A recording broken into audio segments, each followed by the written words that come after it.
It's okay. We've been here before. Carry on the light. They won't know it is. It's okay. We've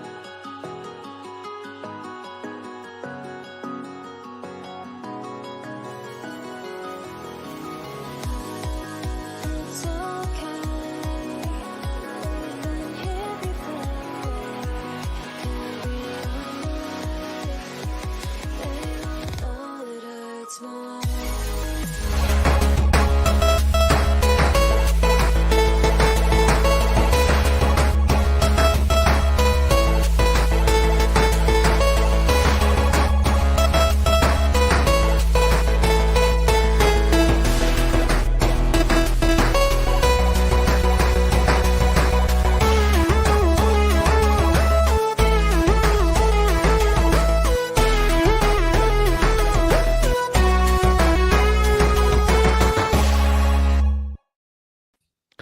Hello, everyone, and welcome to the HP Podcast, episode number 271.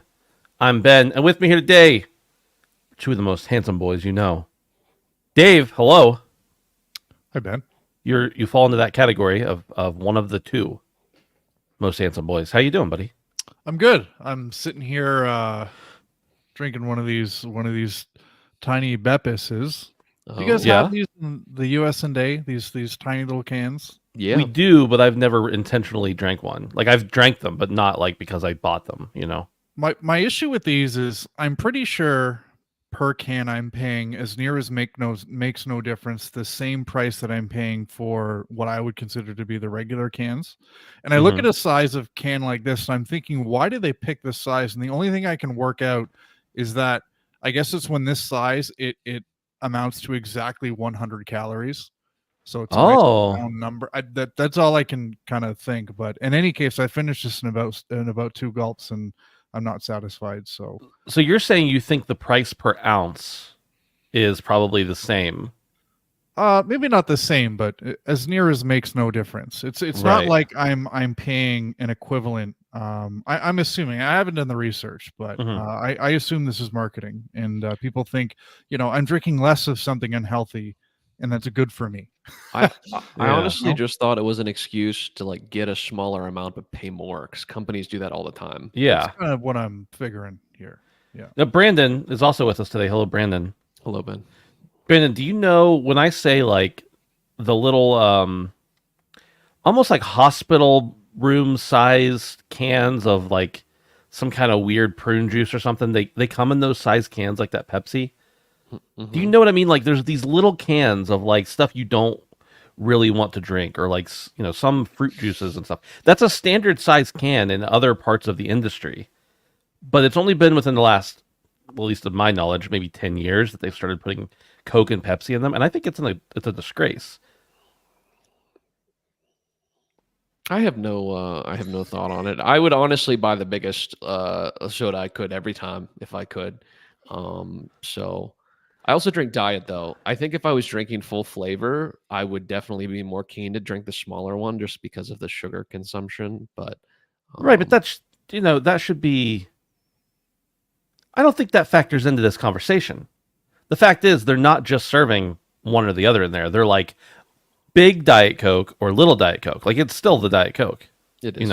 It's not like you're choosing between a big regular Pepsi and a small Diet Coke. Right. Yeah, I or don't Coke know. or Pepsi, interchangeable here. I You might know, have to You guys put got some thought into those this. Yeah. king cans of Diet Coke down there, which I really like. First time I saw one of those, I was very impressed. The tall Yeah. boys. the Yeah, tall boys. it just looks like a can of beer, but it's just DC. It's just Dude, delicious DC. when But they I first still came, finish it in 12 seconds. right? When they first came out with those, they were like, it was like $1.25 maybe, and it was like, wow, this is almost as much as a 20-ounce bottle. But I typically don't like. I'm not just going to sit there and chug it. If I was going to do that, the can would be the right move. But with a can, I don't just sit there and chug it. It's just sitting there. So then the carbonation's gone by the time I'm halfway through it. Whereas with the bottles, I can reseal it back up.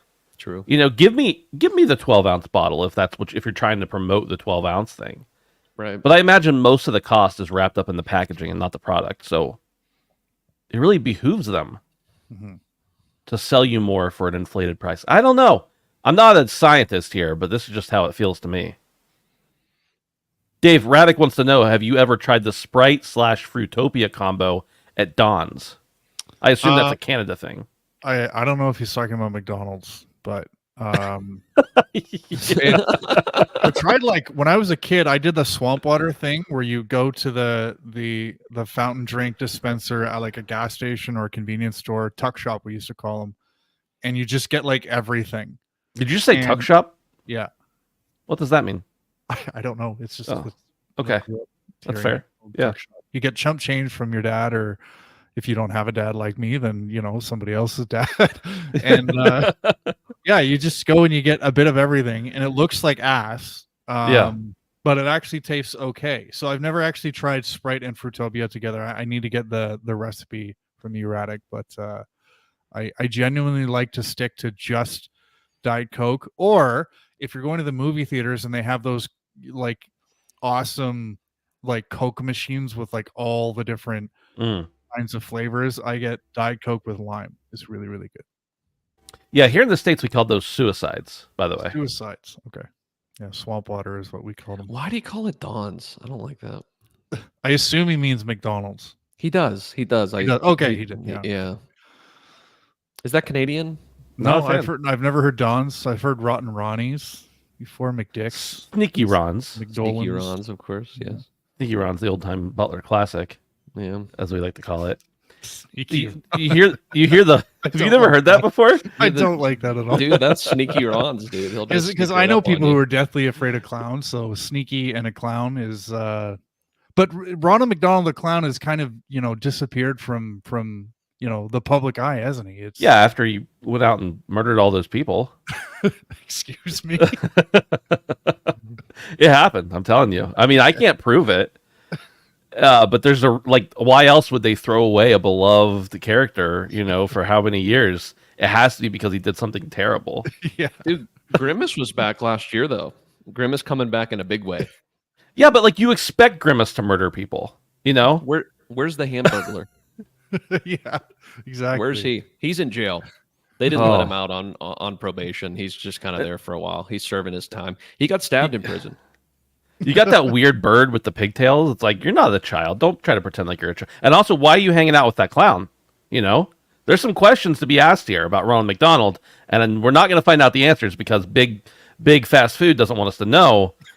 But if you get Ronald McDonald and the Burger King in the same room, somebody is getting penetrated. I'm just telling you. Dude, That's the Colonel's fucking both of them.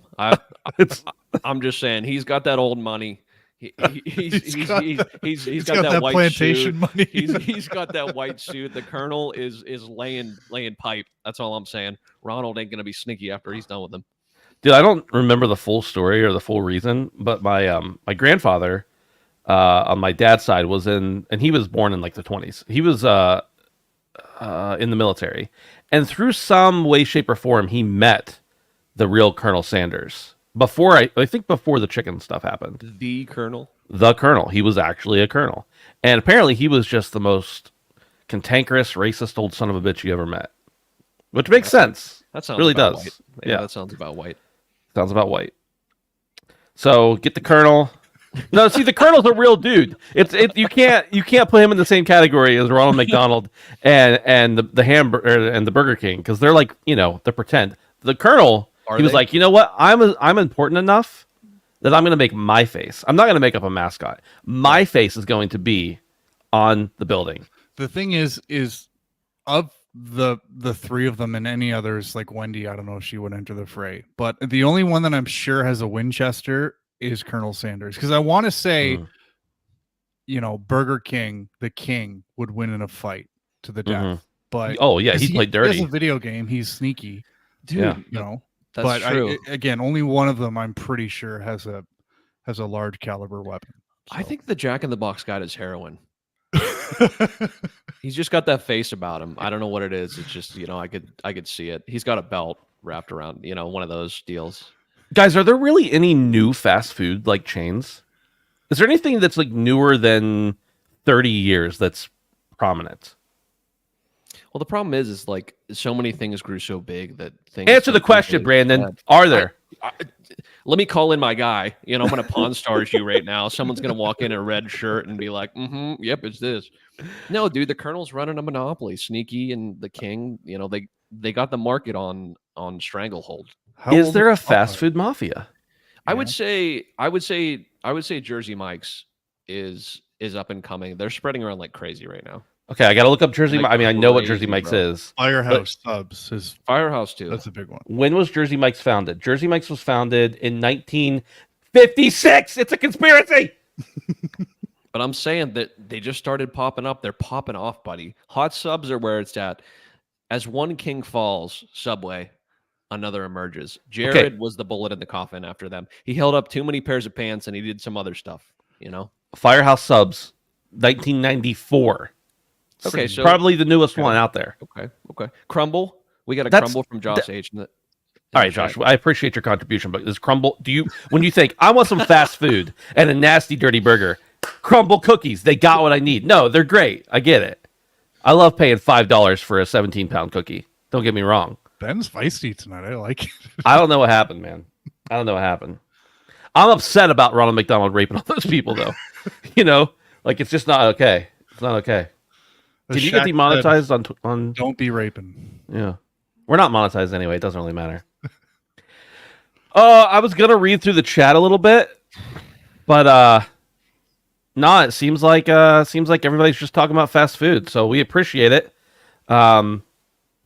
Josh Greek in here, by the way, shouting out. Yeah, we saw you guys in New York City. Appreciate that. It was a good time. We did talk about that last week, so it would have been nice if you'd been there. I had been here last week to talk about that, but you weren't, so it's okay. We appreciate it. That's okay. It's okay. That's okay. Oh, my Lord. This show is about video games, and if you want to help support us, you can do so by going over to patreon.com/handsomephantom. We can appreciate your support over there as little as $1 a month. Get you ad-free early access to the audio version of the show. You can also catch us live here on YouTube, Ben is Handsome, or on the HP podcast channel. No, the Handsome Phantom channel. You might find us other places too if you're feeling frisky. This is the wrong thing. I meant to pull up a different thing.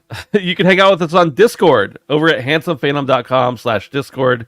We appreciate everybody who hangs out there and talks about insane shit. I really hope the conversation. I want someone to get to the bottom of this fast food conspiracy. Not conspiracy. I'm going to say mafia. Fast food mafia that's happening right now. Guys, did you know that Chinese buffets are almost all entirely sourced from one place? And they predominantly transport their food in unrefrigerated trucks, and the entire thing is controlled by a mafia. I heard this from a guy who worked for Cisco, a giant food provider. He said it's impossible. You can't get it on the racket. The Chinese mafia has it wrapped up. Dude, holy shit. Did you know that most of the glitter in the world is produced by one company? I did not know that. I think that company should be obliterated, honestly.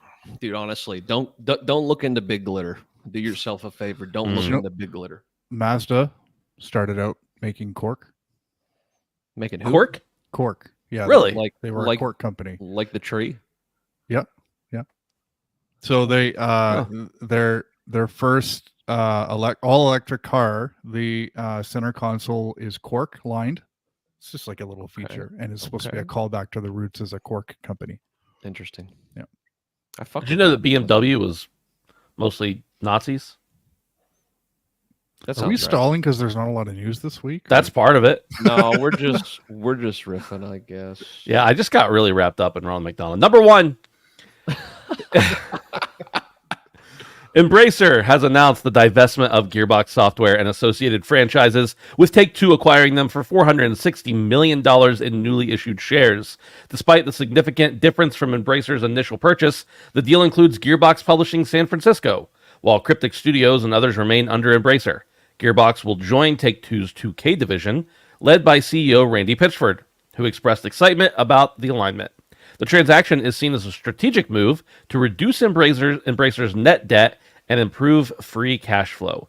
The deal is expected to close in the first quarter of fiscal year 2024-2025. Apparently, I copied and pasted something from this website that says stay tuned for updates. When asked by an investor if Embracer was ready to start acquiring studios again, Embracer's CEO responded saying it was too early to do so. Go figure.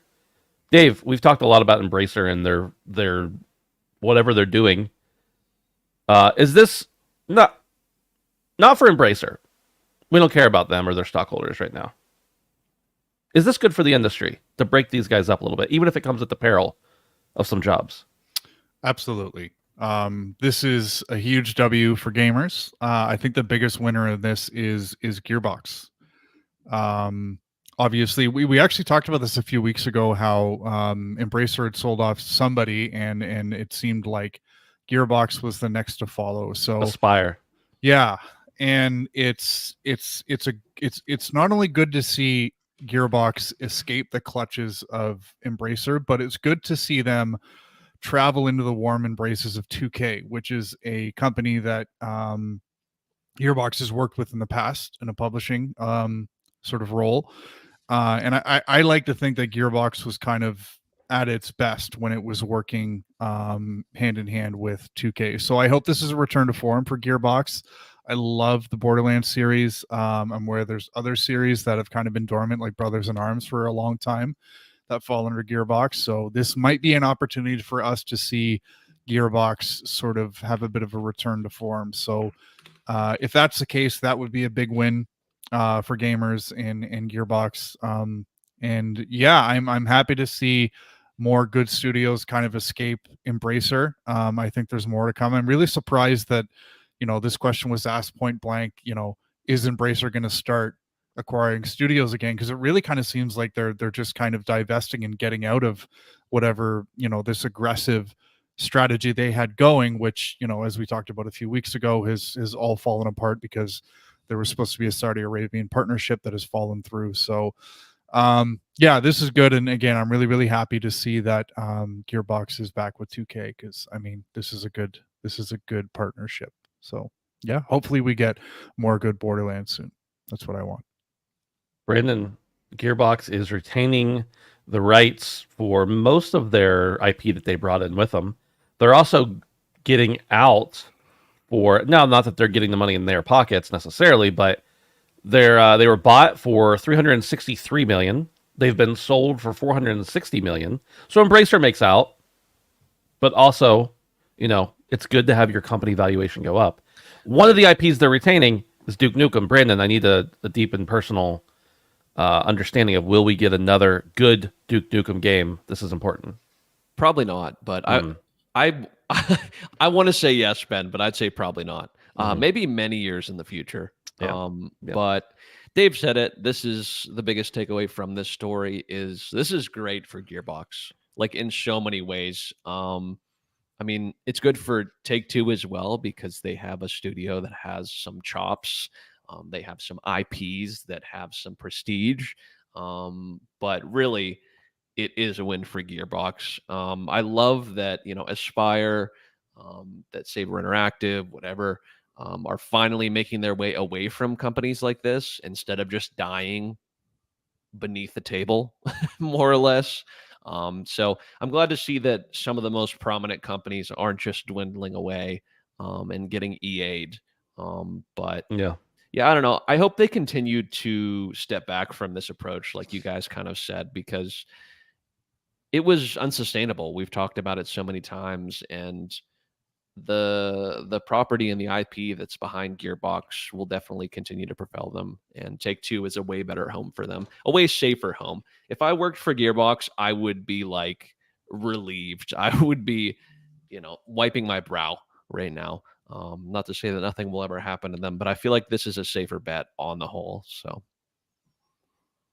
Yeah, I think you guys are absolutely correct, and I don't know, what Gearbox is working on right now or what they've got coming. Like it seems like, yeah, they've had some stuff over the years, but realistically, past Borderlands, do they really have anything that like defines them? Is it pretty much just Borderlands?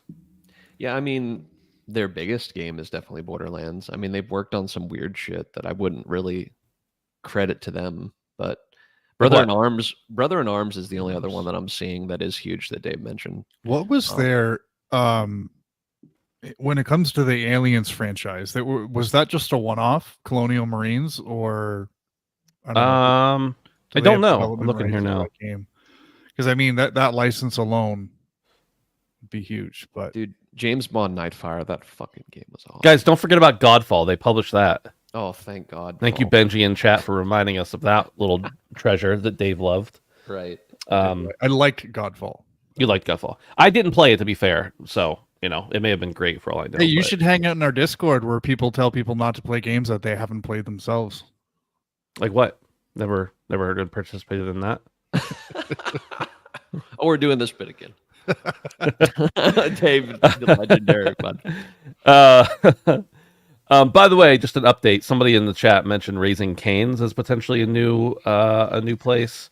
Founded in 1996, so I suppose that does meet the question of under 30 years. Dude, Shake Shack was founded in 2004. That is Shake Shack, they've either got like a deal with the devil or somebody's about to get capped. Like I'm convinced there's a fast food mafia. Okay, I have it. I have the answer. Okay. Chipotle. How old is Chipotle? 1993. Okay, so they really have cornered the market. I feel like they've exploded in such a way. I mean, not like McDonald's levels, but in the U.S. If we have one in our small town, I mean, in fairness, the one in our small town is the shittiest one in the entire world. Hey, look, I still go there all the time. It is what it is, buddy. It is what it is. You know how often I go there, and I love Chipotle. Never, not after last time. I just had it tonight, actually. That's Brother, what I had for dinner tonight. I know we're getting off track here. I need you to tell me in no uncertain terms, and I'm not saying compared to other meals you've had at this Chipotle. Right. How was it? It was wonderful. Brandon. Dude, the special chicken's back. What's that chicken? The polo asada, something. Did they have everything you went in there for? Did you ask for anything and they said no? Literally, but I always want chicken if they're out of anything, and they had fajita veggies. Number 2. Come on, man. We're not normally this off focus. This food horny. Maybe we should be. Sorry, guys. NetEase and Marvel announced Marvel Rivals, a 6v6 competitive shooter drawing comparisons, I wonder why, to Overwatch. The trailer showcases unique abilities for each character like Doctor Strange's portals and Bruce Banner's transformation into the Hulk. Duo attacks, dynamic environments, and a PC release on Steam and Epic Games Store were confirmed. The roster includes familiar faces like Spider-Man, Iron Man, and Magneto, with a closed alpha test scheduled for May. No official release date has been announced yet. Brandon, I know that you don't really care at all about Marvel. Some people do. But you did at one point care deeply about Overwatch. And I would like to know how this makes you feel, if you're interested. God. Maybe we should just skip you. It sounds like you're in pain. No, it's just at this point, the idea that Overwatch still exists pains me. It's like watching your high school friend get into hard drugs. It's so sad to see. It's so sad to see. He used to be a good kid. But the Marvel Rivals, this is fine, I guess. I think it's kind of weird. I saw something on Twitter that was like, Hulk can't smash, Hulk waiting for alt to recharge. Something like that. It's like, it is a joke, but no, I guess this is cool. It's free to play. I'd imagine that it's going to be completely uninspired, and kind of hollow. But that's just my guess out the gate. I hope it's great. If it's great, I'll probably play it because I'm a whore for first-person shooters and games like this. But um, my hopes aren't very high, and to beat Overwatch at this point wouldn't take much. Yeah. Although, I'll just touch base with Overwatch real quick. It's funny because they're rolling back almost everything that they put into the new game. They're just making it the old game again, essentially, because now all the characters are free. We didn't talk about it. They're going to be free again. It's weird.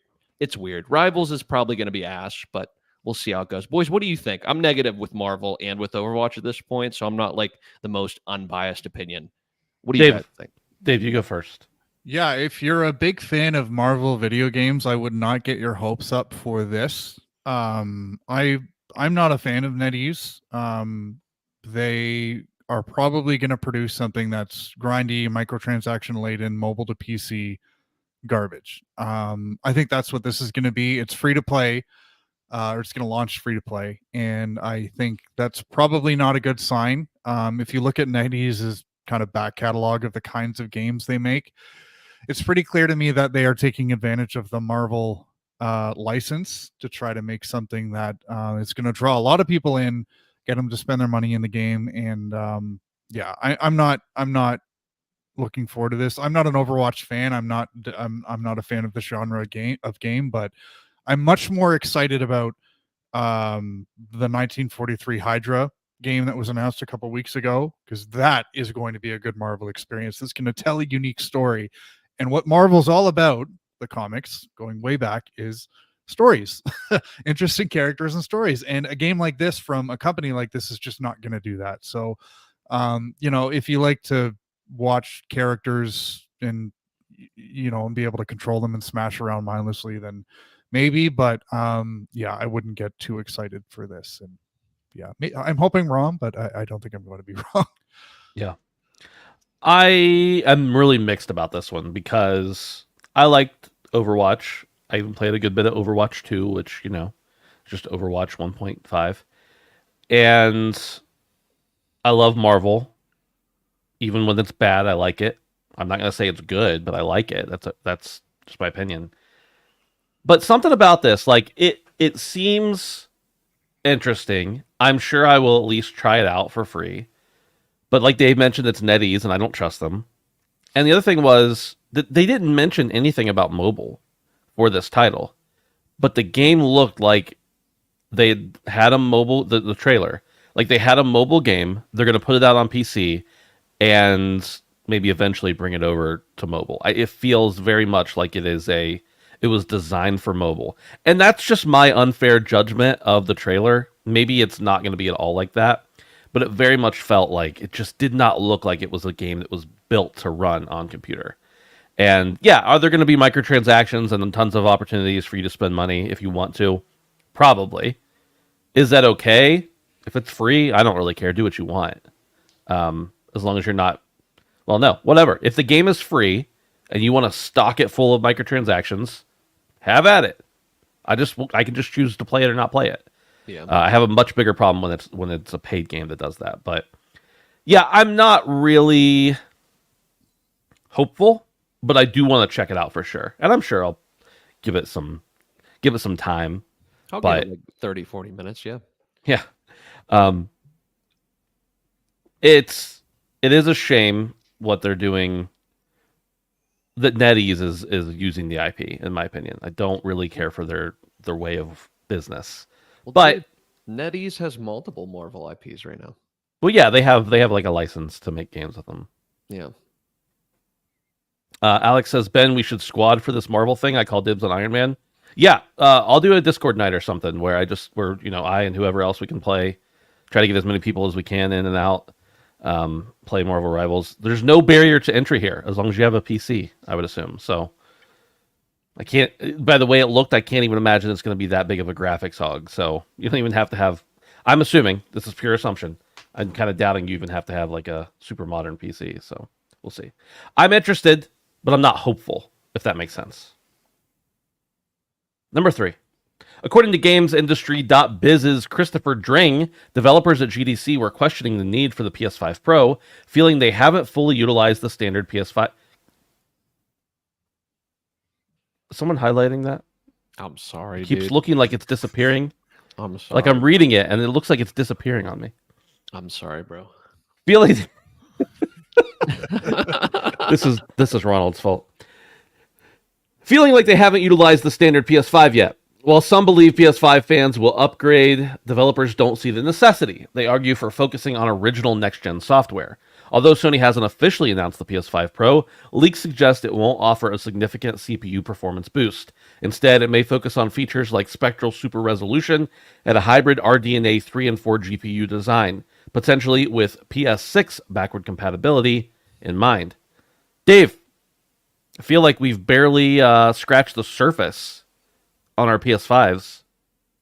Do we want more from the games we're already playing? Sure, who doesn't? But do we? What's the deal? Are developers right? Do we need the PS5 Pro? I think if the people who are actually making the games for this hardware are coming out and saying things like this, then it's probably worth listening to them. At the end of the day, Sony's going to do what they want to do, what that they think is going to make them the most money. The PS4 Pro, I believe, was fairly successful. So if they know that people are going to buy their console a second time, or if there's actually people out there who don't have a PS5 yet and they're waiting for this PS5 Pro, then they're going to make a buck. So they're going to do it. So it doesn't matter. But this generation has been so strange because I feel like the majority of the stuff we're playing could still easily run on past gen hardware with little to no difference. I just haven't seen the leap forward that I saw previously with a lot of the stuff they're playing. Now there are exceptions. There's things like Ratchet and Clank. Demon Souls is still the best looking game I've ever played. God of War, I realized that was on PS4, but I think there's arguments to be made that for many reasons that. In any case, there are very few examples, in Stellar Blade, another game that we're going to talk about a little bit later. I think this could probably run on PS4. I don't know if it's launching on PS4, but we're not seeing the leaps that we saw from generation 6 to 7 and 7 to 8. And I don't think that's a slight against the hardware makers, Sony, Microsoft, and Nintendo. I think it's more that maybe we've hit a ceiling technologically where we're not going to get any closer to photorealistic graphics. I mean, we might, but it's just these games have become so costly and time consuming to develop, and pushing technological boundaries have become like the returns are just so small that we're just not seeing kind of the leaps that we need to. I have, however, said in the past that the one thing I would like to see from the inevitable mid-gen upgrade is not this compromise between performance and frame rate. I don't want to have to pick between those two things in games. And I think that's the one value piece that if there was a PS5 Pro, if that was something that was being offered, then I would consider it. Otherwise, I just kind of think we're at a point where, these hardware or, the publishers and game makers are seeing that, all the money is going towards things like Warzone and Fortnite and Minecraft and these things that don't require technological sort of advances to bring people in. And we're also kind of leaning towards social gaming more, whether that's co-op or PvP or just stuff that's popular on Twitch, which doesn't necessarily have to be photorealistic graphics or anything like that. So I just kind of feel like we've hit a wall, and when developers are coming out and saying this kind of things, then it's there probably isn't a need. But again, at the end of the day, Sony's going to release it, and a lot of people are going to buy it. So, yeah. Brandon, Dave mentioned about how the PS4 Pro probably sold pretty well, and as far as we know, it did. But they also never released numbers for PS4 Pro, and it seemed like it didn't have a very long lifespan. But we know that people are thirsty, hungry, whatever you want to call it. Sure. They're going to all the fast food restaurants, not getting what they want because the Mafia. They're going to PS5 Pro to fulfill their hunger. Right. But if the developers are saying we don't know why we need it, do we need it? I'd say probably not. I mean, some more overhead on any game is good, but the problem here, and I agree with Dave, but sort of for a different reason. I think we're not seeing a big leap forward graphically, but I think the biggest quarrel I have with this generation of games is what I perceive to be unoptimized games, like games not having consistent frame rates, even with the way they look, or having to choose between 1080, like Lords of the Fallen. You want to play it in 60 frames a second? Play it at 1080p. Are you fucking kidding me? On my PS5, it doesn't make sense to me. Hey! It has 8K on the box. Okay. The shit is that's my problem. Is that like the game itself isn't the problem. It's like this balance between frame rate and resolution, and I feel like we're really far behind. I don't know what the answer is. I'm not a game developer, but I feel like that's been the biggest problem for me is that I have to choose between not even 1440. Like I said in this example, 1080p and 60 frames. Like obviously I'm going to choose that, but the game is on my 4K TV. So I don't even get an in between of 1440p. It just looks bad, So I don't know. It's less about the visuals, but I guess that ties into it too, and more about how the visuals tie into the frame rate, and less about like it looking photorealistic to me. And I do agree, like Sony is going to do whatever they want in the end. And is it necessary? Probably not. I think these developers need to do better about optimizing games. Like Starfield. Why was it 30 frames a second? I don't know. Could the Series X have handled it? Are we going to go back to this argument where we're like, oh, well, there's another SKU? It doesn't matter. What I'm saying is that like these games should be able to do better or have more options. Like I feel like that might be the ultimate answer is giving the people on console even more options so they can further tailor their experience because, 3 modes just doesn't seem to be enough.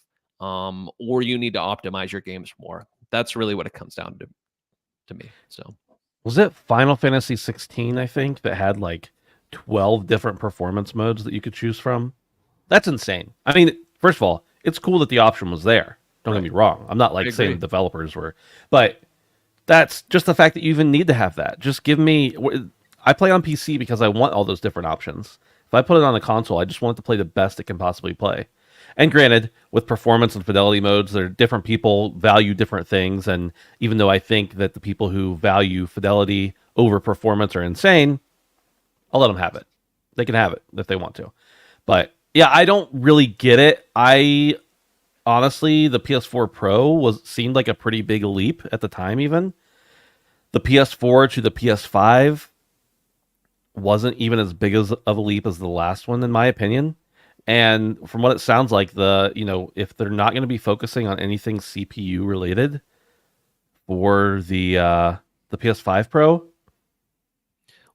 kind of kills it for me, man.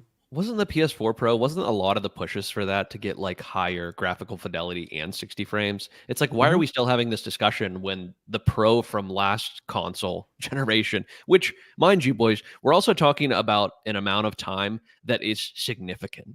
Like, we're not talking about 2 generations ago to the next one. It's like... What year was the PS5 Pro or PS4 Pro? 2019? 2018? It was 2018. 2018? Yeah, it's just like, why are we still having this discussion is what I don't understand. And if I'm paying $500 or $600 for a new console, like, unless you could tell me that the games are going to come out, which they can't say because they're just making the hardware. So it's almost like, do you want to take a gamble that this more powerful console, are you going to trade up to something that's probably going to suffer from the same problem, which doesn't potentially seem to be hardware related? Like,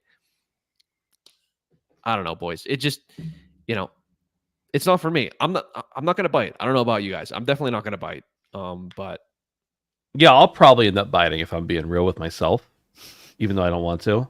But I don't feel like I need it.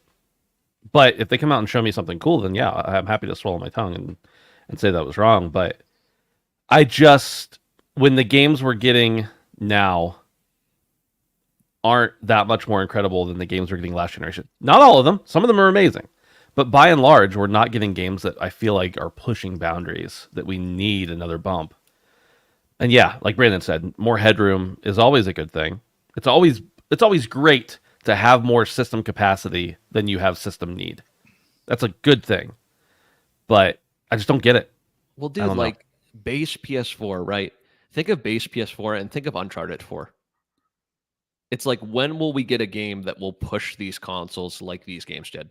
Yeah. When will we get it? I don't know. I don't know what the answer is. Yeah. It just doesn't seem like it's happened yet. Yeah. And like Dave said, don't get me wrong, there are some beautiful games, PS5 specific games that I don't feel like are tied to last generation that look amazing, but it's just Yeah. it's not hidden. Chat says, and I just confirmed, PS4 Pro was released in 2016, by the way. 2016. So even if we're talking about 4K, right? Like, let's still say that trade-off. It's like, that's the 4K with 30 frames a second. It might not have been locked on PS4 Pro, but that would still be the same option in most games today. Yeah. On the PlayStation. That's what I'm saying is the difference is that, like, if that's what they were pushing then, why the fuck next generation are we still talking about this? Yeah. Last Pro and Xbox One X was hyper-focused on getting everyone on 4K. That's true. Greek says he'll trade up with money, or trade up because he's done with money. Hey, if you want to do it, it's your money. It's your thing to do. Go for it. Dude. And I just got done saying I'll probably do the same thing. So, and Radek says it was 3 years in between PS4 and its Pro versus 4 years for PS5 and PS5 Pro. I feel, and maybe this is just because I'm on PC a lot more than I was then, it feels like we had more amazing, we need a Pro game, a Pro console. It feels like there was a lot more of that feeling between PS4 and PS4 Pro than there has been since PS5 came out. Right. As a matter of fact, it was only last year that we stopped getting games made by the console manufacturer that were still able to be played on the previous generation. Right. The console manufacturer has only put out 2 games that seem like they absolutely needed a PS5 to play them on. And as a matter of fact, I think they released, other than remasters, every other game Sony has put out on the PS4 and the PS5. Horizon, God of War, Gran Turismo. And so far we've had Spider-Man 2, Ratchet, and Returnal, which wasn't a first-party game at the time, but it is now, that have come out that were not available on PS4. And I'm probably missing something here. But the point is, like, we've only just gotten to the point where we were like, we can't use the PS4 anymore for the games we're making. So am I going to buy a PS5 Pro? Almost definitely. Do I think it's essential? Probably not. I need a tax write-off. I'm self-employed. I got to pay that self-employment tax. I need it, you know? Dude, Benji brings up a good point. He says Digital Foundry had a great article a couple years ago on why we went back to 30 frames per second. This gen, devs are trying to do more stuff that makes it harder to have high frame rate. Sure. Devs, don't do that. Yeah. just don't. Like, I don't know. I'm not trying to be a frame rate whore here, but I feel like 60 should just be the gold standard at this point. And I don't know who would argue with me. Like, it's look at 30 frames and look at 60 frames. It's just like, let's make it happen, everyone. Let's just collectively agree that it looks better, and it doesn't need to go higher. You know, I'm not trying to push 120. You know, you like you could do on some games. It's like I feel like 60 should just be standard at this point. There are some people who are like, I can't tell the difference. And I don't get it, but I understand. If you can't tell the difference, that's fine. The people who say that they prefer 30 frames to 60 are mentally unwell, if that's true. Okay? Yeah, it's just copium. Yeah, it is. It's just copium. Dave, what frame rate does Skull and Bones run at? You know, dude, not the experience, Ben. That was a serious question. I wasn't shitting on you. It was a serious question. I think it runs at 30 frames. Oh, okay. I actually thought it ran at 60, and I was going to say if Skull and Bones could do it, anybody can do it. I didn't notice any issues. It's a great game. It's got nice water. That's true. Let's move on. Number 4. During its earnings conference for the publisher's fiscal year 2023 earnings, CD Projekt revealed that its development team now comprises 403 staff members. Following the release of Cyberpunk 2077 Phantom Liberty, only 17 staff members remain dedicated to that game, while others have been reassigned to different projects. The Polaris team has expanded to over 400 developers, meeting its target size for entering the production phase in the second half of the year. The team working on the Witcher spin-off project Sirius, led by the Molasses Flood, remains at just under 40. The growth aligns with CD Projekt's plan outlined in January, with joint CEO Adam Badowski expressing hope for the production phase of the fourth main Witcher game, Polaris, to begin this year. With around 2/3 of CD Projekt developers now focused on The Witcher 4, the project has reached its targeted staff size, which was set at approximately 400 developers by the middle of the year. Dave, The Witcher 4, full swing. Big old swinging out there, you know? It's going to get there. Are you excited? Do you think this is a Big good time. mark? Yeah. Yeah, I mean, I don't know about the number. But I'm excited to hear that The Witcher 4 is in full production mode, because I love The Witcher 3, and I think the thing is I'm just kind of tempering myself a little bit, because just because it's in full production, like, this is going to be a massive game. It's going to be a while before it comes out. And 400 people sounds like a lot of people, but I did a bit of research, because I don't know how big 400 actually is in terms of game development. So to put that into perspective, 1,000 people worked on Assassin's Creed Origins. 15 studios worked on Assassin's Creed Valhalla. And you might be wondering, why does he keep referencing Assassin's Creed game? It's because people always say that Assassin's Creed games are recycled, and why do so many people work on them? 1,600 to 2,000 people worked on Red Dead Redemption 2, but they had a plan. They had a did. plan. So that's 4 times as many at minimum that worked on Red Dead Redemption 2. So 400 people. I don't know if that's a big number. Now, again, I'm comparing, Ubisoft and Rockstar, which has 9 different studios, to a much smaller studio, which is CD Projekt Red. But it's what I'm more curious of is what has CD, and I understand this came from an earnings call, so I don't expect them to say this, but what lessons have they learned from the disaster was the launch of Cyberpunk 2077 that everybody's forgotten about, apparently, that they're putting into action with The Witcher 4, because this is, CD Projekt Red. It was highly anticipated. Everybody wanted to see what it was going to be, but it was new IP. You can't fuck with The Witcher. You got to get this right. So is this project being led by creatives? Have you surrounded them with servant leaders who are removing barriers out of the way and letting them really kind of pushing the envelope forward? Are you giving them flexible timelines? Are you making sure that there aren't managers everywhere kind of creeping over everybody's shoulder?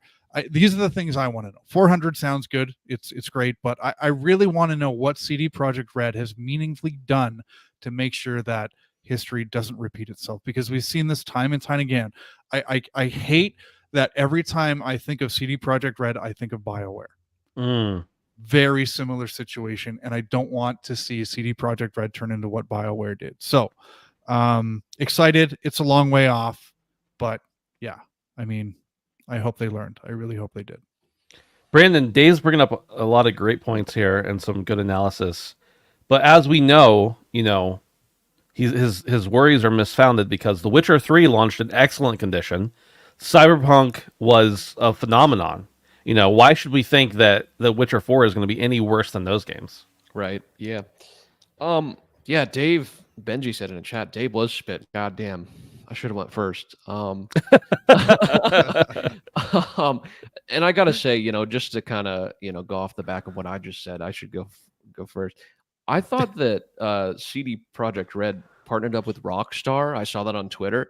It's Rockstar the drink. Mm-hmm. I was so confused. Literally all week, I was like, that's the most crazy shit I've ever heard. And I was like, why didn't Ben mention this? Why didn't Ben mention this? And I'm Googling it, and it's like, what Rockstar could learn from CD Projekt Red. And then I'm like, oh, Rockstar Energy. Okay. 400-person team. Yeah, I mean, this is a long way off, clearly. I mean, you got a lot of manpower here, even by any standard.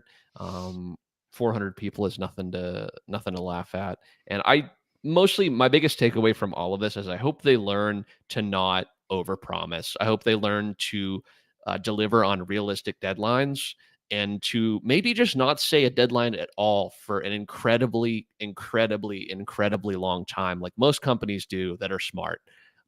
So yeah, I have some faith in CD Projekt Red. I know during The Witcher 3, I don't think I was there during launch. I know it was a rocky launch, but they did kind of mend a lot of the wounds that The Witcher 3 had at launch pretty quickly, at least from what I remember. And I thought it was great. I loved that they put in my little book, like, thank you so much for playing this. We really respect, the people that are playing these games, and we appreciate you guys. And so from then, I was kind of a CD Projekt Red fan, and I think that's what made what happened with Cyberpunk hurt so bad.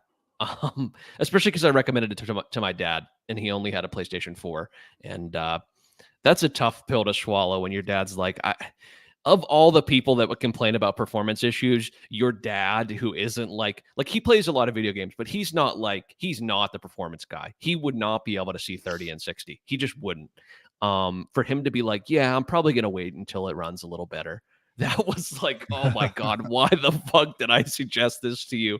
I had all the confidence. But I would hope they learned, but companies do this time and time again. And whether it's the people up top, I doubt it's the creatives in the trenches, but most likely the people up top. So I hope, if nothing else, they learned from the money that they lost how much fucking with deadlines and rushing production and having unhappy employees that are crunching for unrealistic deadlines is just a bad thing. So I hope the culture has improved, and I hope the magic that CD Projekt Red can create will shine through in this iteration in its fullest form. So I would like to say that maybe they learned from the money they lost, but I think I saw recently that they've profited something like almost $1 billion at this point from Cyberpunk.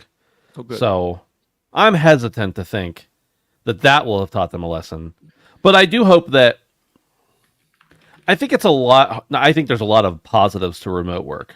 I work remotely, obviously not in this kind of a field entirely, but and I love it. I think it's great. But I do think that there are some things about remote work that prevent employees with really good concerns or really important concerns from being able to appropriately voice them to other people, whether it's their coworkers or their superiors. And I think that the fact that this game came out during a time when the world was shut down and everybody was working at home and practically no one was able to appropriately communicate, in my opinion, and from some of the exposés that we've seen, I really hope that changes with this game. And like Dave was saying, have they put proper precautions in place? I hope that if they are going to, a lot of them are now back in the studio, if they are going to be able to be back in the studio, that they are able to voice those concerns, voice those things that are wrong in a good way that's received well. Now, of course, I'm just, placing my hope into the wind here, because usually even in small companies, the top boss is still driven more by earnings reports and deadlines than they are about productivity. Not always, but usually. So we'll see. We'll see how it goes. I'm hopeful. I think it's going to be a monumental time. Do you think maybe by the time it gets close, it's going to be one of the more anticipated games of all time? Obviously, GTA 6 is up there. Right. But it is probably the top. But I'd say that Witcher 4 is going to be big time. It's going to be near there for sure. Gare Bear, dude. Especially with the Did momentum. you just say Gare Bear? Yeah, it's Gare Bear. I know. I just wanted to make sure that's what you said. Yeah. What do you call them? Especially with the momentum of the show. I know it kind of fizzled out, but it genuinely did bring people more around to the IP in general. Even if that was through the show, I think it will have a lot of osmosis. So. Yeah. All right. Good discussion so far, boys. Great information. Before we move on to the next part, don't forget, you can hang out with us on Discord, handsomephantom.com/Discord. We appreciate you guys hanging out there. And also, you can join us on patreon.com/handsomephantom for as little as $1 a month. You can be just like Greek Thunder, who during this very podcast signed up for both the Discord and the Patreon. We appreciate that. Anybody who signs up now, even if you don't want to be there for forever, if you just want to hop in there and get like the whole back catalog of HP After Dark, which we don't talk about a lot, but if you're a $3 subscriber, you can get HP After Dark a month before it comes out to everybody else. That's a raucous good old time. It's evergreen content too. It is. It's not about news. It's just a bunch of guys talking smut. Yeah, it's It is raunchy. Oh, buddy. It's even worse when Dustin's on. It is after dark. Yeah. Let's go ahead and talk about what we have been playing. Dave, I want you to go first, but hold off to talk about the Stellar Blade demo until last, since we've all three played that. Okay, cool. First thing, I finished up Luigi's Mansion on my GameCube. Nice, man. Love these games that are like 8 to 10 hours and you feel full and satisfied afterwards. So had a great time with Luigi's Mansion. I gotta say that the core mechanic of the sucking up the ghosts I loved from start to finish. It was great. Yeah. You did what to the ghost? You suck them up. You suck them off, you Oh, know? buddy. Ooh, Dave, come here. It's just fun. Can you guys grow up? I'm sorry, dude. I'm sorry. Dude, I'm sorry, bro. You know, you gotta like flash them with your flashlight, and then you gotta hit your vacuum button, and then you chase them around the room. And there were very few ghosts that I actually like. It was difficult, but it was fun. It felt good. The one thing I will say is the boos are not fun, or not as fun, because the mechanic kind of changes slightly, and I didn't like that. But all in all, I love Luigi's Mansion. It did give me a little bit of a feeling that I got with Metroid Prime, where it's like I had a great time, but I yearned for the modern versions of those games. In the case of Metroid Prime, the remaster, and in the case of Luigi's Mansion, I really want to play Luigi's Mansion 3, just because number one, it's got that really cool mechanic, but the controls in the GameCube era for like a 2.5D game were, I don't know, kind of wonky. So yeah, finished with that one. I also I don't know if you can see behind me there, my GameCube has a little friend. I've added to my console collection. I purchased earlier this week, or last week, sorry, the most pointless game console ever launched. Don't say that. You don't say that. The most pointless, I got to be very specific here. The most pointless game console ever launched was the Xbox 360e 4GB version. Okay. Yes. Okay. So if you don't remember, and I completely forgot this console existed. So the Xbox 360e launched side by side with the Xbox One. I don't know if it was day and date, but I think it was announced at the same time. It was an Xbox 360 that looked exactly like the Xbox One, but it was a little bit smaller. And there was a 4GB SKU for some reason. So I bought that.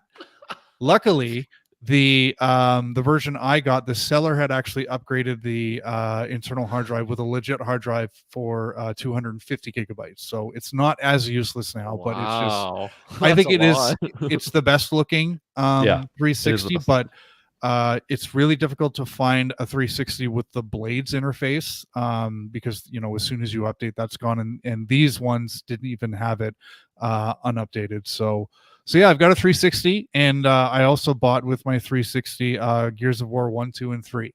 So I'm replaying the first Gears of War and really just kind of reliving a very awesome time in gaming for me. I think if you asked people what their golden age of gaming was, you'd get a different answer. For me, I think it was the Xbox 360, PlayStation 3 era. I was in my late teens. I was still working, or I was still living at home, so I didn't have a whole lot of expenses, but I was working quite a bit, so I had a decent amount of disposable income, so I could buy a lot of the whatever games I wanted. I could go to midnight launches and stuff like that, and this is kind of from that era for me. So I'm really looking forward to going back and replaying a lot of stuff from sort of that Xbox 360 phase. And I do realize that all of these games are available on like my Series S or PC and stuff like that, but there's something about having the box and having the manual and having an actual 360 in front of you that is just so much fun. And Gears of War, a game from the mid 2000s, where not everything had to be rich with RPG mechanics, and the game doesn't take 40 hours, and it's just all about fun. And I don't know a series that was so unapologetically brash and so confident about it and pulled it off so well. But I love Gears of War.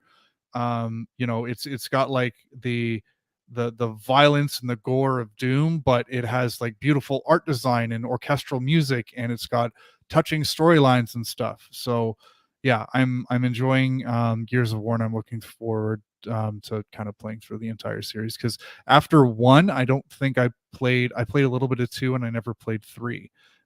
So some of this will be new for me. So that's cool. Dude, I don't care what anybody says.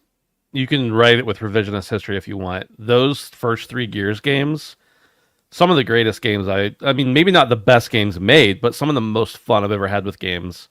Some of the like most you're right about that time period. We're about the same age. So that time being just like a, you know, living at my parents' house during college, staying up till 6 a.m. My mom's like, "What are you doing? Why are you staying up all night playing video games?" And I'm like, "I'm not out boozing, whoring, or doing anything else that I shouldn't be doing. You know, I'm living at your house, being respectful. Let me stay up till 6 a.m. playing video games. I'm getting up for school. I'm getting up for work." But just those times, both single player and multiplayer, such good memories. And those games slap. I don't care what anybody says. Yeah. And I mean, we spent a lot of time talking about frame rate, and I think the one thing about going back to these games is like if you've really gotten used to 60 FPS or even 30, then this is jarring at times, but it you get over it quickly. And having spent quite a bit of time on the GameCube, I remember these leaps from like PlayStation 2 to PlayStation 3 or Xbox to Xbox 360, and they were significant leaps. This is when like 3D gaming really started to hit its stride, and it was just jaw dropping seeing some of these things. And it's not as impressive now, but it's still they're nice memories to bring up. So I'm really enjoying it. I bought Borderlands 1 and 2, and they're coming in the mail. And again, I've played both of those games, and I'm just really looking forward to kicking them off again on original hardware. Fun fact: did you guys know? I had no idea. Metal Gear Solid 5 Phantom Pain is on Xbox 360. I had no idea. I just I think about that game, and I think about PlayStation 4 and Xbox One, but it is on the 360. Really? I did not know. Last thing is one of my resolutions for this year is first of all, so one of my resolutions was to buy 5 physical games. I now have purchased 6. So I've crossed off one of my resolutions. So nice. Congrats. One of my other resolutions for this year was to play more video games with my wife, and I did a little bit more of that this past week. We had a couple of friends over, and we were playing some board games, just having a game night, and I said, let's try a game on my Switch. It's not Mario Party. It's a lot different, but I want to try it. I need to see if it sticks. And that game was Keep Talking and Nobody Explodes.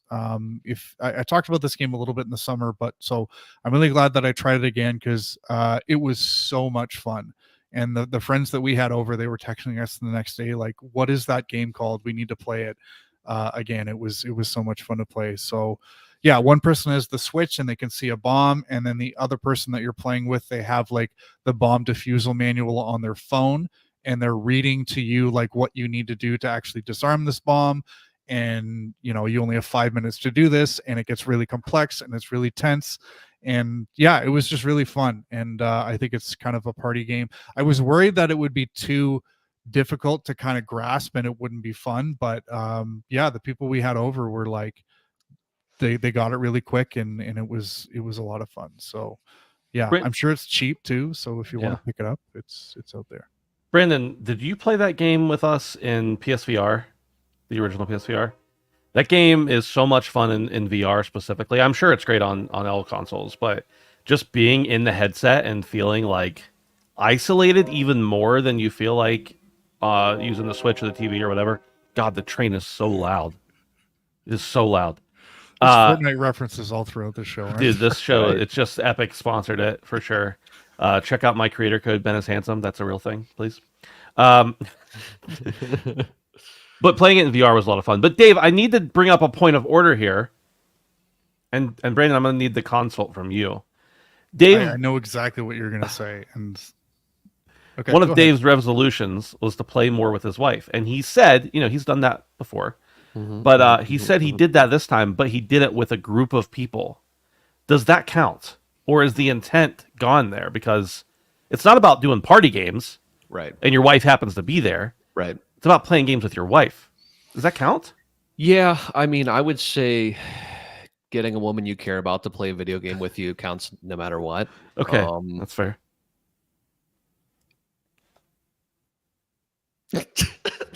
That's it. That's it. Yeah, that's Okay. it absolutely counts. So you're Congrats. saying if I hop into Gaming swingers. Fortnite, yeah, What?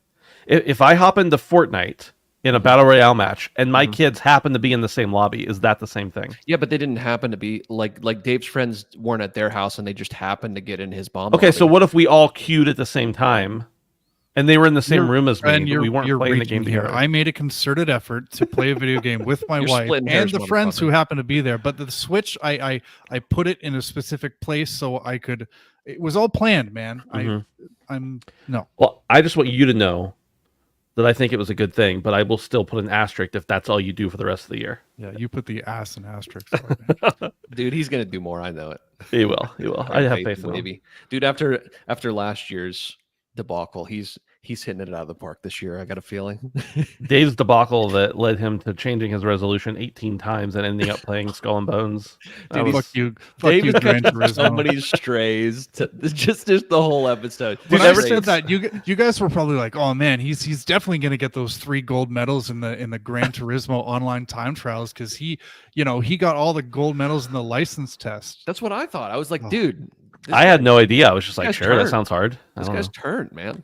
Dave, talk about your last game, or at least I think it's your last game, and then I'll let Brandon lead in after that for that one too. Is it Stellar Blade?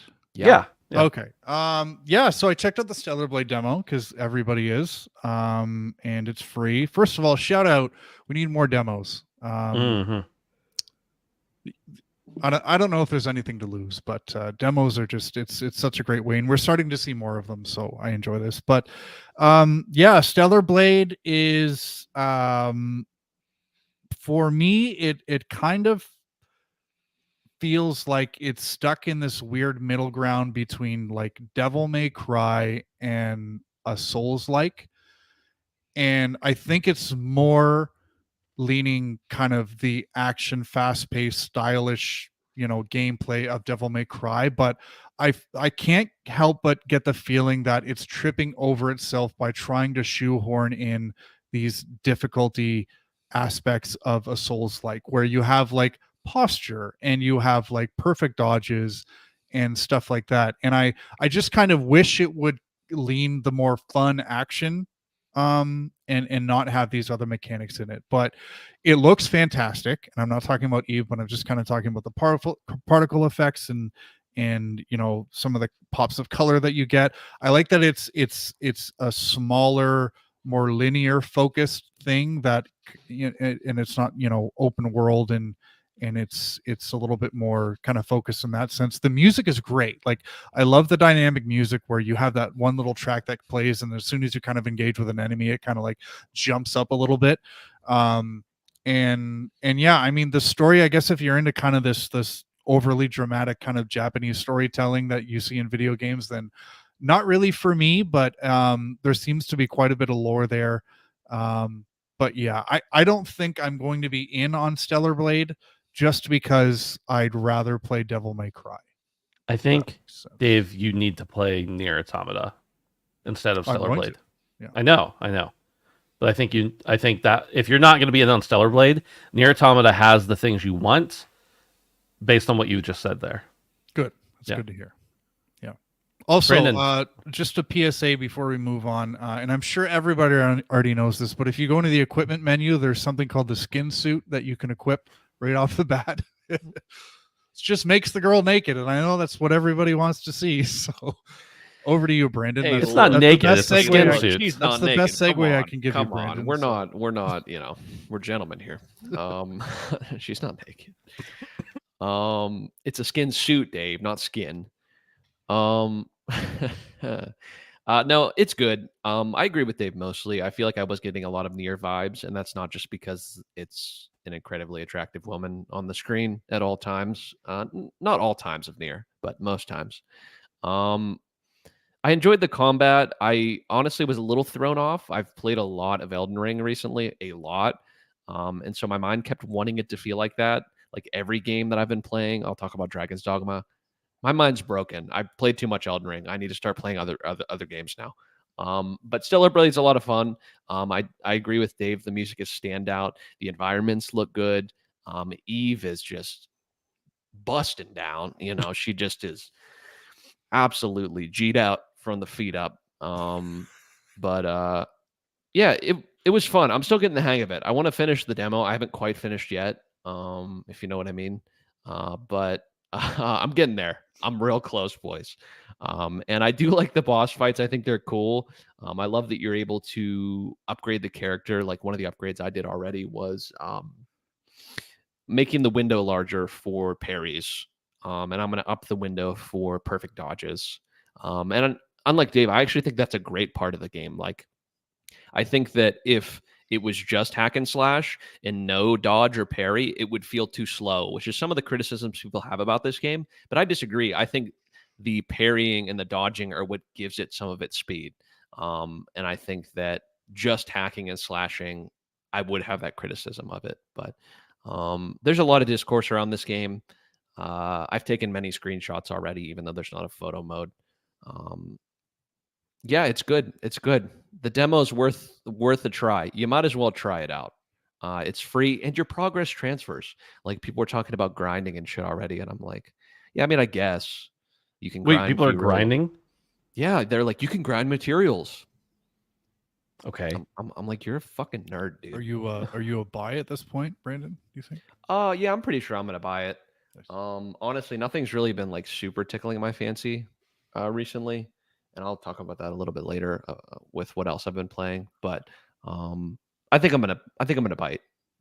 Even at $70, I think I'm gonna bite. Just because I also want something to play on my PlayStation again that's new. I've been playing so many things on my PC that it'll be nice to have something that's just there. But Ben, what did you think? Yeah, Astastic. Oh no, hold up. Astastic. That's yeah, all. to get that in. That's all. Yeah. I thought the demo was great. It really lends itself to that near-esque environment, like Dave kind of mentioned, or maybe I mentioned too, Dave.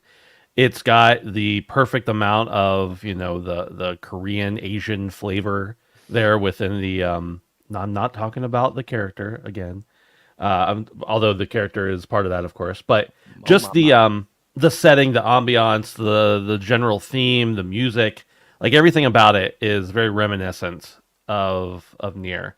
I'm seeing a lot of comparisons to Sekiro as far as the combat. I feel, and I played the full demo. I played the boss fight twice afterwards.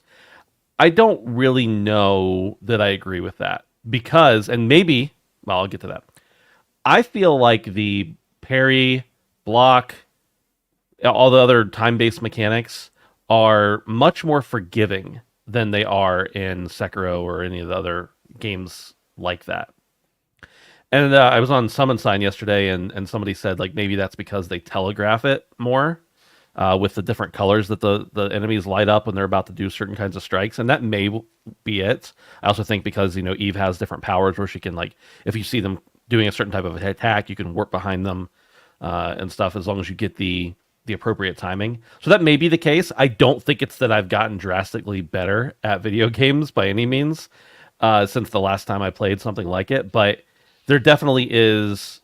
It feels a little, I don't want to say spongy because that's not the right word, but it doesn't feel as precise as I would have expected it to for drawing those same comparisons. But I like it. I was in on it a long time ago, and I don't know if it's going to be day one for me, and that's not because of interest. That's just that's a financial thing. But it's definitely a game I'm going to play, and I'm digging it. I really, I was saying this on Summon Sign too. I'm getting the vibe that there's going to be like a pretty decent, deep story here. I'm hoping, and I really think that's going to be cool too. Because I think the gameplay seems solid. The story we've gotten so far, it's like, okay, but what else? So I would really like to see, something cool come out of it. Not just, look, she's really hot, but like actually something meaningful, I think, too. Not that that's not meaningful, Brandon, sorry. But I forgive you. Yeah. I understand and agree. Yeah. But I think it has the potential to be a cool story. And it's got that vibe already too. So Yeah. Brandon, you and I have been playing pretty much the same things. What else? You go ahead and I'll rip off of each of them. Yeah, so I have played more Dragon's Dogma. Last week, directly after we finished the episode, I played for, I think it said 110 minutes. and I'd say maybe 70 or 80 of those minutes were in the character creator. So yeah, last week I didn't really play it too much. I have like 2 or 3 pretty solid sittings, and one of them was a lot in the character creator. To be honest with you, I feel really lost when I play this game. Like I try and read all the prompts. I go back and I read the messages that I already read. I look through the hints and stuff, and I haven't quite understood what I'm doing yet or like how to meaningfully move through this game. And I don't know if that's an issue with me. It probably is because everyone's talking very highly of this game. But I've also heard that like the beginning of the game is some of the best parts. And I'm not super duper far, but I haven't quite found my groove yet. I don't know if someone needs to maybe explain some stuff to me. I'm a little bit slow. I mean, you know, it's a very complex RPG where you just get dumped into a world with some prompts. Like I get it. When I first started a Souls game, this is kind of how I felt too, but I feel like I started picking up things quicker than I am in Dragon's Dogma. So yeah, I don't know if it's just me. I'm not like turned off by the game. I'm just like kind of hesitant at this point because it's not that I don't enjoy what I'm doing. I'm just kind of like unsure of what I'm doing. Um, Not that there's a right and wrong, but like I don't know. Even in games like Elden Ring, like it was like I was keen to explore, but when I'm exploring in Dragon's Dogma, I'm almost hesitant. I'm like, I explored the other day and I got absolutely fucking mauled, which happens in Elden Ring too. But like, at least I knew what I was doing when that happened. I don't know how to describe it or if what I'm saying makes any sense at all, but I'm having an interesting time with it, and I'm going to continue to play it, but it hasn't really quite grabbed me like I thought it would yet. Ben? Yeah, I'm enjoying it. I've probably got like 10-ish hours into it so far, and I'm liking it. I would agree, Brandon. I feel equally lost, but I think that we maybe entered the game with different mindsets. My mindset when I went into the game was, well, you can just do whatever you want, and not to the degree of like a Baldur's Gate or something like that Right. by any means, but there's a linear path. There's a story. I don't want to say linear path, but there's a path. There's a story. But I think the most fun comes out of not following that. Right. And so far, I've been progressing to some extent, but I've also just been like, hey, what's that thing over there? Oh, cool. There's a structure over here I want to check out. Who's this random guy? I'm going to talk to him. Oh, cool. A side quest. And I think that there's a lot of potential there to get burnout on a game like Dragon's Dogma because there is so much to do. But the beauty of it is that I don't think there's a right way to play it. I will say that the pawn system is very interesting. I'm still not 100% sure how it works yet. And I'm intentionally not looking things up about it because I just want to experience it. I never played the first Dragon's Dogma. So I'm having fun. I'm not quite driven to just play it nonstop yet because I'm still playing Rebirth as well, which, just to talk about Rebirth for a minute, I'm further than I was last week, but nothing has changed in my opinion. I still love it. I still want to do all the side stuff. I still want to do the main story. It's amazing. It's a childhood dream. That's about all I have to say about Rebirth. But every moment I'm playing something else, I'm thinking I should be playing Rebirth right now, and that's a hard thing to overcome for me because it makes me feel like I'm not enjoying something as much, even when I am enjoying it. So, yeah, I understand where you're coming from, Brandon, with Dragon's Dogma, but I think if you can let go of the what should I do and do the I'm going to do what I want to do for this kind of game, it becomes much more enjoyable. And I think the systems, I haven't figured them all out yet, but I think they're complex, but I think they're obtainable, especially knowing the types of game. Dude, there's been times where we've been playing Elden Ring in the co-op mode together, and you're explaining things to me, and I'm like, how do you know that? And you're like, you just figure it out. And I'm like, okay, Brandon, you can figure out Dragon's Dogma, trust me. Yeah. Yeah. I just don't think I'm there yet. I don't know. Yeah, And it takes some time, I think. And I mean, like I said, I'm not there, but I feel like there's things I've realized that the game does tell you a lot, but there's a lot of stuff the game isn't telling you that you just got to kind of figure it out by trial and error. And I think you'll get there. yeah. Yeah, aside from that, I've been just playing a new game. It's called Content Warning. Ben, Dave, a couple days ago I didn't know about this game. and I played it last night, and it was really cool. Ben It played came it out with- yesterday, by the way. Oh, did it? Okay. Yeah. I wasn't sure if it had been out for a while or not, but Yeah. yeah, Dustin texted us about it, and it was free. I don't think it's free anymore. I think it was free sometime into today, the 2nd. But yeah, it's a lot like Lethal Company, but with a lot of really quirky twists. In Lethal Company, you go to alien planets and take loot back and sell it so you make your quota and you don't get fired and die. In this game, you get launched into creepy places and you are a film crew who films your experience with friends to get views. And if you don't get enough views On SpookTube. yeah, on SpookTube. And if you don't get enough views, you have to start over, essentially. But it's really amazing because, you have your camera and it's all dark and spooky, and you're trying to record ghosts or like little fucked up gremlins with knives. But when you're recording, you're recording the ghosts and shit, but you're also recording the proximity chat. So like when your buddy's running away from the ghost screaming, it's like a hand cam of like your buddy running away from the ghost screaming, and you all get to watch it at the end. It's actually brilliant. It's like a crazy iteration to like typically this sort of experience would be had in a game like Lethal Company by just clipping what you did. But the fact that it's in game on a ridiculous small camera and it looks like shit with your flashlights going around everywhere and your buddy's screaming it with proximity so you could hear him like way over here, it's actually brilliant. It doesn't play very well. We had a lot of technical issues last night. It did just launch. I don't know anything about the development team, but it's the same people that make Tabs. Mm-hmm. I never tried that one, but I've heard a lot about it.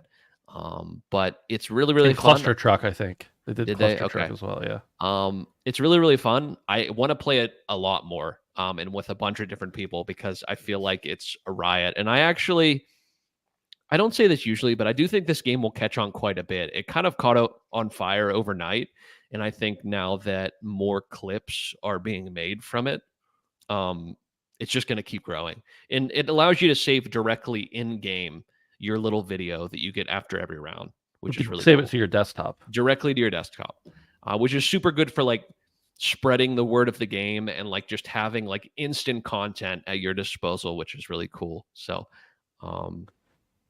I think the idea or the decision to launch this game for free for the first day was absolutely brilliant because you have a game that, okay, you put it out there for free.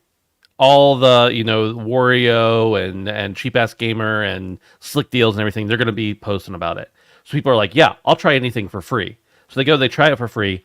Then they have a fun time and they have an immediate clip that they can just take and share to anywhere that they want to. And that clip is all like, it's free marketing. It's just so much free marketing. Man, so much. And you give, I don't know, a couple thousand, 10,000, 50,000, whatever, however many people a free game, and then only charge $8 for it, and you have free marketing. It's brilliant, in my opinion. I think they reached 100,000 some yesterday. Yeah, it wouldn't surprise me. Yeah. Over surprise like, and it just came out. Here, let me look. Well, keep talking, but go ahead. Yeah. So it's a lot of fun. It's a very much like, there's that mini game to it where you're trying to, you put out videos, you get a bunch of views, you make ad revenue, then you can buy upgrades. I think like if you have a boom mic, that's going to add to your production quality and you're going to get more views. And if you have, you do an emote, that's going to give you more. And if you show pictures of the daffodils that are there, like that's going to give you more views. And so like there's things that you can buy and upgrade and everything. But there is that part of the game where you're trying to progress, you're trying to become a YouTube or a SpookTube star, but really it's just about every interaction, every little mini mission you go on is its own experience. That's the game. The game is like the goofiness of it. And some people will get really caught up in the overarching game where you gotta, do more and make more money and everything. But I really think the fun is in just those individual missions, if that's all it was for a while. And then being able to watch it back. And because when you have the camera, you also, you have a limited amount of oxygen that each person has with them. Because you're in some place. And when that oxygen runs out, you're dead. You got to get back to the ship, you got to leave. So there's a time limit overall. But there's you have about a minute and a half of tape. So you have to be decisive with what you're recording. So you can't record the whole thing. So it's about making sure that you're recording on the little hand cam to the best of your ability, the most interesting things, and getting them in cool shots, and making sure you capture certain monsters, and hitting them with the shock stick, and creating funny like experiments and stuff, or funny interactions. And I think it's just I think it's brilliant. I don't know that the game itself is amazing, but I think the concept is phenomenal. The game will get better. They put out I had just Steam up on my side monitor yesterday, and I had clicked download on the game, and it was just sitting there. And throughout the day, I saw it get updated 2 times. Then I played it, and after I got off, it updated again. So they're already okay, this game just came out. We got these tweaks, these fixes. I think they'll work on it, and especially if they're going to keep going. It doesn't have any monetization that I can see. It's a $7 or $8 game. You just buy it and you play with your friends and you have a goofy time, and then they get free marketing. It's brilliant. It really is. And also, all-time peak was 10 hours ago, 204,000, which is just insane. Yeah, it's crazy. Especially when you look at their other games, have all-time peaks are nowhere near this. So yeah, it kind of blew up overnight. But I think for a good reason. It has a really cool shtick that was kind of popular in the genre. Yeah. Kind of rising up, but with a twist that's pretty brilliant. Right. Yeah, I agree. It's a good time, and yeah, hopefully other people will check it out. That's all we got, boys. That's all we got for the show. Don't forget, you know where to find us. Patreon, YouTube, Twitter, Discord, all that stuff. It's back in the show, a little bit further back. Dave, I feel like I always do this to you. I always ask you to talk about your games first, and then you just have to sit there and listen to Brandon and I for 10 minutes. I'm sorry. It's okay. Do you like listening to us? Yeah, I do. Okay. That's all we got. That's all we got. We'll take some time to figure out a show title, chat with anybody who's still around, and then we'll head out. We appreciate you guys for listening, for watching, for whatever you're doing. We'll talk to you next week. Goodbye. You guys may have touched on this, but with content warning, can you play with or is it ideal? Is playing with randoms the way to go? The way to go. I haven't tried it yet. Probably not. It'd probably be best with friends, but I'm sure you get some wacky ass interaction with randos for sure. Maybe Brandon, you should play with randoms and see if your buddy from remember that kid from Oh no, bro, I should finally tracks you accept down. his invite. Dude, someone I met on Lethal Company, one of the ladies I played with that I befriended, she was playing that last night. So she hopped on the wave. Can you guys hear yourself? No. You're fine. Okay, good. My headset died in the middle of that, and I don't know where the fuck my cord is, and we were wrapping up, so yeah. It's all good. Benji would like us to know that Freddy's Custard and Steak Burgers was founded in 2003. Benji, nobody knows what the hell Freddy's Custard and Steak Burgers is, okay? Is that a I'm talking about Freddy's reference? No, I think he's talking about the discussion from earlier about fast food. Nobody's ever heard of that. I don't care if a little mom and pop shop opened up, okay? I'm sure it's actually bigger than that. Significant fast food chains that have opened up in the last 30 years. I'm talking even, I said 30 earlier, but, it's insane to me that there's none that have reached, in probably 70 years, there's none that have reached, in every town. You know? Culver's new? But that's not as everywhere. That's not everywhere. Most of these are not in Canada, including Culver's, so... Right.